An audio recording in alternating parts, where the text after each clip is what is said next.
Comment savoir si l'œuvre d'art que l'on vient d'acquérir s'intègre parfaitement chez soi? Pour répondre à cette question, la start-up Harry a développé une application de visualisation en réalité augmentée permettant de projeter virtuellement une œuvre d'art dans son espace personnel avant potentiellement de l'acheter. Donc j'ai le plaisir de recevoir Karen Crèvecoeur. Bonjour, merci beaucoup d'être avec nous. Merci, enchantée. Vous êtes cofondatrice d'Harry, donc vous allez nous présenter cette innovation. Tout d'abord, comment est-ce que cette idée est venue? Quelle était la genèse du projet? Alors, Harry a été réfléchi en fait pour visualiser simplement tout ce qui est œuvre d'art, tout ce qui est objet, tout ce qui est éléments de mode, par exemple. Et aujourd'hui, on parle principalement d'art. L'idée, c'est de proposer un service et une application très très simple pour ce milieu, pour pouvoir en fait promener les œuvres facilement et les mettre en situation.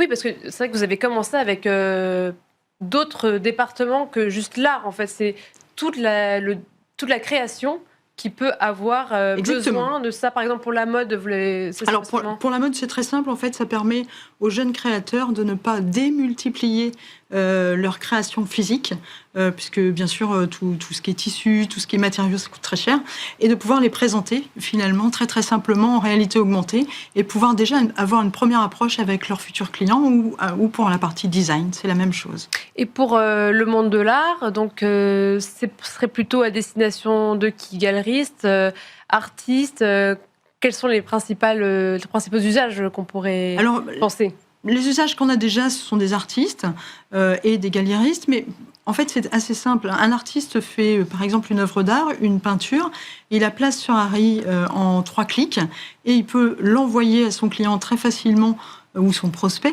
par un message. Donc, en fait, c'est un acte très, très simple pour quelqu'un qui n'est pas technophile, puisqu'en fait, l'idée, c'est vraiment que ça soit quelque chose de donné à tout le monde. Et que la personne qui reçoit, elle, peut faire la même chose, regarder l'œuvre, la positionner. On verra tout à l'heure dans une démonstration. Et pour les galeristes, du coup, c'est plutôt, on l'imagine plutôt... Alors, pour les galéristes, il y a plusieurs aspects. Ça permet aux galéristes de pouvoir avoir plus d'œuvres que celles qui sont exposées. Ah oui, donc ça, c'est ça qu'ils sont présentes dans les murs restreints de la galerie. Donc ça, c'est un vrai plus. Ça permet aussi de pouvoir les emmener et préparer des accrochages en dehors quand ils font des expositions. Donc ça, c'est aussi un plus. Et ça permet aussi d'avoir un lien avec leurs clients assez facilement sur, par exemple, une œuvre a été vendue, mais l'artiste a d'autres tableaux ou d'autres œuvres. Le galériste peut reprendre contact avec le client ou le prospect et lui envoyer les nouvelles œuvres ou les nouvelles créations. Donc c'est vraiment, en fait, ça permet de garder du lien avec... Voilà. Oui, il y a vraiment un aspect à la fois pour les professionnels et pour aussi les individus, parce que du coup là, on va pouvoir voir, mais c'est vrai qu'on peut télécharger l'application, l'avoir sur son portable et tout simplement... essayer de se projeter avec cette œuvre d'art chez soi. Est-ce que ça vous dérange de nous montrer? Donc vous avez apporté cette belle statue qui est à votre droite. Et donc là, vous allez pouvoir nous montrer sur l'application comment ça marche pour la projeter. Alors en fait, c'est très simple. On l'a choisi dans la galerie. Donc là, j'ai la même statue qu'on a modélisée. On l'ouvre en réalité, pour l'instant, virtuelle, et puis on va la poser en réalité augmentée. Je vais la poser juste devant nous. Voilà, et elle aura... Je vais la mettre dans cette situation. Je pense que c'est bien. Et donc là, c'est la même échelle. C'est la même échelle. Donc ça prendra exactement la même place. Exactement. En image. Oui. Que ce que ça prend là. Exactement. Et on peut tourner autour. Donc là, on a en plateau, bien sûr, on a une petite statue, mais quand on a une œuvre d'art qui est beaucoup plus imposante, on peut vraiment voir toute son entièreté. Ah oui, donc ça veut dire que moi, si je me mets derrière... Oui. D'accord, donc pour l'instant, vous pouvez peut-être mettre un deuxième tableau, parce que et moi, je vais me mettre derrière. On voit. Alors on peut... Voilà, et là, on va vous voir. Bah là, si vous me regardez, là. Voilà, vous êtes à côté de la statue, et je peux faire une photo. Et vous pouvez faire une photo. Très bien. Donc là, on parle effectivement de statue. On peut aussi mettre une peinture. Oui. Donc c'est pareil, c'est très très simple. Ça, c'est la peinture que vous avez déjà enregistrée. Oui, voilà, c'est ça. Donc c'est un artiste. avec qui on travaille. Alors, je vais juste prendre quelques instants pour...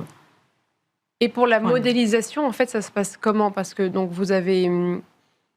Enfin, comment est-ce qu'en termes de... Quand on est un individu comme moi qui ne s'y connaît pas particulièrement en technologie, comment est-ce que je peux faire pour que justement cette œuvre d'art soit exactement aux bonnes proportions et la prévisualiser chez moi? Alors, cette œuvre d'art, elle sera préparée par le galériste ou l'artiste.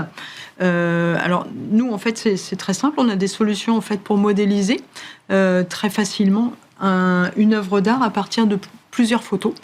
C'est ce qu'on a fait là.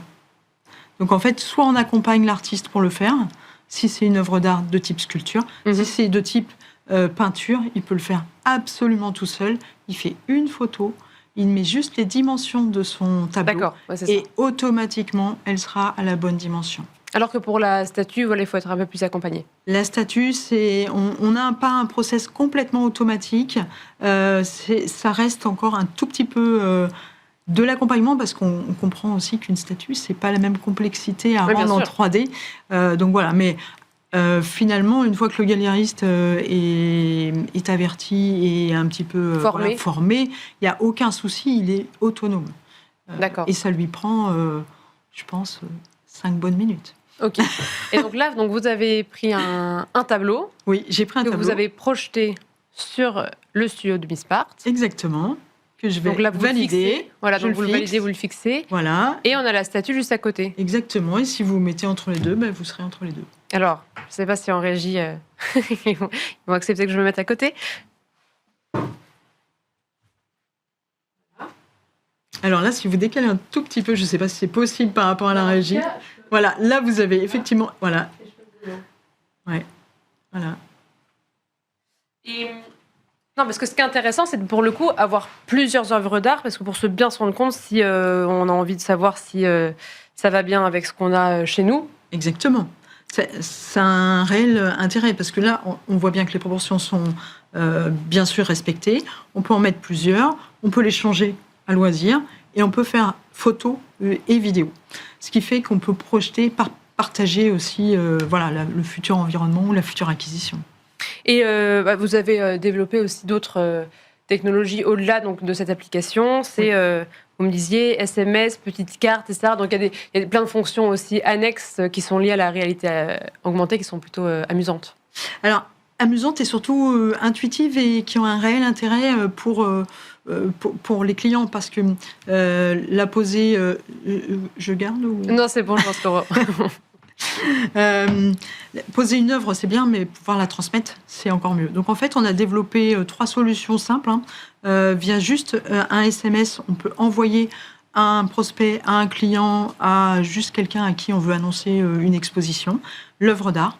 L'œuvre d'art, elle sera reçue par le SMS et sans application, la personne pourra déjà la découvrir. Ensuite, si elle souhaite découvrir la collection entière et pouvoir poser plus précisément, avoir plusieurs œuvres, elle télécharge l'application et là, voilà. La deuxième solution qu'on propose aussi, ce sont des petites cartes en fait avec une technologie RFID NFC. Pourquoi ? Parce que le monde de l'art, c'est joli, et donc l'idée c'est d'avoir des choses qui soient très jolies dans lesquelles on ne voit pas la technologie. Et on peut également transporter les œuvres dans la petite carte. Donc, c'est-à-dire que, si vous voulez la montrer, il faut la montrer un peu plus haut. Pardon. Et donc là, c'est-à-dire qu'on va poser son téléphone dessus et recevoir l'image sur son téléphone via la carte. Exactement. En fait, via la carte, ça va faire une petite page qui va permettre de présenter la collection de Fabrice.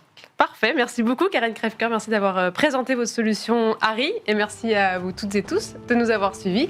C'était Art et Marché, c'était la dernière émission de la saison et donc je vous souhaite à toutes et tous de très belles fêtes. Merci.